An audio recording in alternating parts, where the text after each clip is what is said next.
Saya nak kembali kepada doa tadi tu. Doa setelah wuduk. Sebab saya tak suka kalau kita share satu amalan, ganjarannya sangat hebat, tapi kita tak kupas kenapa dia jadi sangat hebat.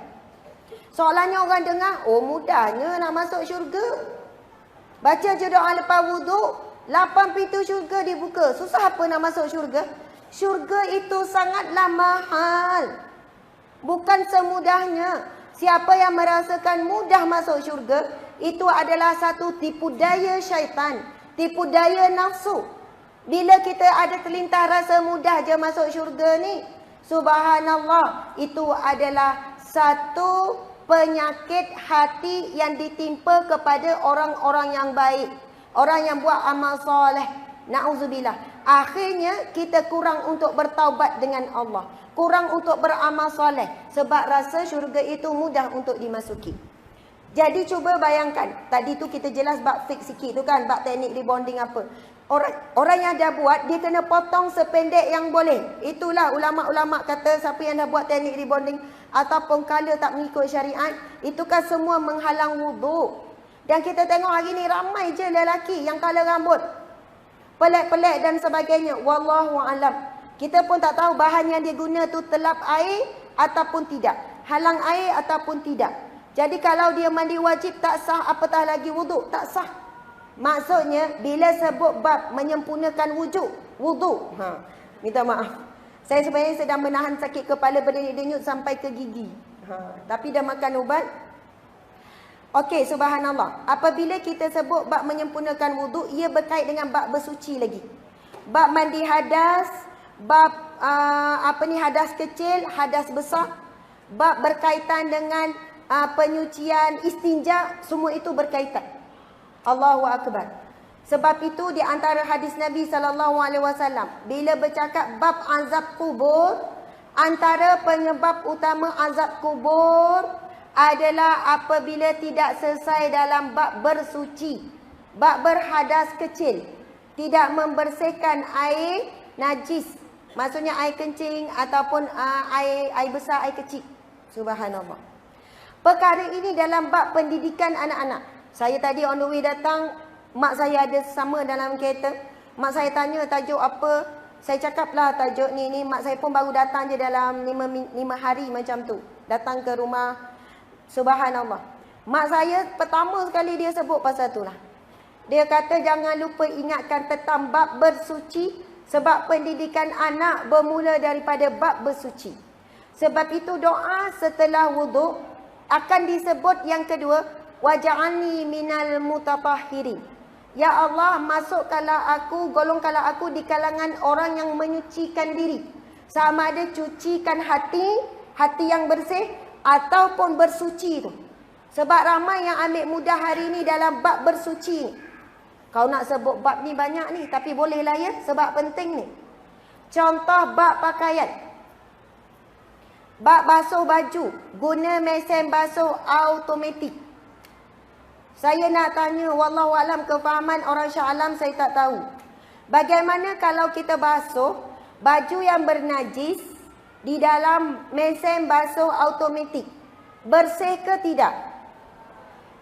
Jawapan dia bersih, tetapi tidak suci. Untuk solat, yang penting, yang paling utama adalah suci. Memang bersih, siap letak softener, pewangi, wangi, bersih. Tetapi dia tidak memenuhi syarat dalam bab bersuci. Memang dalam perkara ini ada perbahasan ulama, ada perbezaan pendapat di antara ulama. Tetapi kalau dari sudut saya secara peribadi, dan bukan peribadi sebab ilmu saya tidak, bersandarkan kepada perbincangan alim ulama, rujukan baca perbahasan, lebih cenderung kepada mengatakan apabila membersihkan pakaian yang bernajis menggunakan mesin basuh automatik, maka ia tidak memenuhi syarat bersuci. Bersih-bersih. Saya akan terangkan kenapa. Pertama, kita boleh perhatikan cara mesin basuh automatik. Bila masuk pakaian bernajis, air akan diisi, betul kan? Jadi air bertakung. Asalnya pakaian bernajis mungkin ada 3. Pakaian bernajis boleh jadi daripada seluar anak kita ada anak kecil. Kalau anak pakai pampers, boleh dikatakan, kalau saya lah, saya pun ada anak kecil. Saya ada anak 7 orang, 2 orang pakai pampers, nombor 6, nombor 7. Kalau pakai pampers, saya rasa confirm seluar dia mesti ada najis. Sebab dia duduk, dia lompat, dia apa, walaupun tak bau, tapi mesti terkeluarlah sikit-sikit. Jadi bila ada pakaian bernajis, 2-3 helai je. Lalu dicampurkan dengan pakaian tak bernajis, tapi bila air bertakung, maka apa yang akan berlaku? Semua pakaian semua menjadi bernajis. Kemudian memang betul air dikeluarkan. Setelah air dikeluarkan, apa yang berlaku? Akan ditutup balik. Betul tak? Lepas air dikeluarkan, kemudian spill, air keluar, lepas tu akan ditutup balik. Jadi kemudian kali kedua air masuk, dia akan bertakung semula. Betul kan? Kemudian samalah proses sampai 2 kali ataupun 3 kali. Syarat menyucikan benda yang bernajis, sama ada pakaian ke apa, dia mesti di air yang lalu. Maksudnya air masuk, air mengalir serentak dengan air masuk.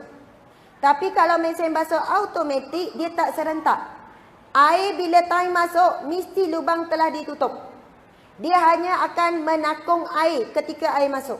Kecuali kita boleh buat dengan washing machine semi auto.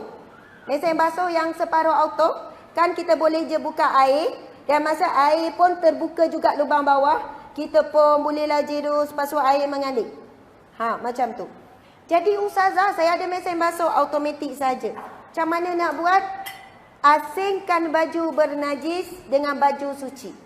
Kita bila dah balik, anak dah balik, kita dah balik, baju kita memang tak wajar bercampur dengan anak. Mesti bakul asing. Kalau saya memang bakul asing lah. Bahkan ada nama kat bakul masing-masing. Maksudnya anak dah ada yang balik seorang, dia pun diminta asingkan bakul. Dan bila pakaian kita pun ada juga najis. Contohnya seluar kecil. Orang perempuan ada keputihan. Dan keputihan itu najis. Jadi apa yang perlu kita buat? Sebenarnya tak susah kalau dah biasa. Time mandi bersihkanlah seluar kecil tu. Kemudian basuhlah sekali. Tak ada masalah. Maksudnya kalau nak campur. Cara yang pertama, asingkan baju bernajis dengan tak bernajis. Baju budak-budak tak balik, tak payahlah nak bersuci sangat. Budak kecil-kecil, 1 kali basuh semua. Dengan baby, dengan yang belum balik kecil-kecil lagi tu. Jadi kita basuh sekali, tak payahlah nak bilas. Yang tu sesat. Bila time baju kita, tak ada campur dengan baju anak. Kaedah yang kedua, mana pakaian yang bernajis, letak asing kat sinki kita cucur. Masa tengah ni cucur, bilas. Bukannya beria dengan sabun apa, dia air lalu je. Bagi air lalu, turun dengan seturun. Lepas ni, bolehlah campur dengan pakaian kita. Tak ada masalah. Sebab itu syarat dalam bab istinja. Menghilangkan air najis. Air najis perlu dihilangkan. Kemudian kalau nak campur, basuh bersama-sama baju yang lain pun tak ada masalah. Nampak perkara tersebut simple. Tapi kita bimbang. Besok bila kita dibangkitkan untuk dihisap bab solat, rupanya bukan bincang bab rukun, bukan bincang pasal khusyuk tak khusyuk. Fawailul lil musallin allazina hum fi salatihim sahun wallazina hum yura'un wa yamna'unal ma'un. Sadaqallahul azim.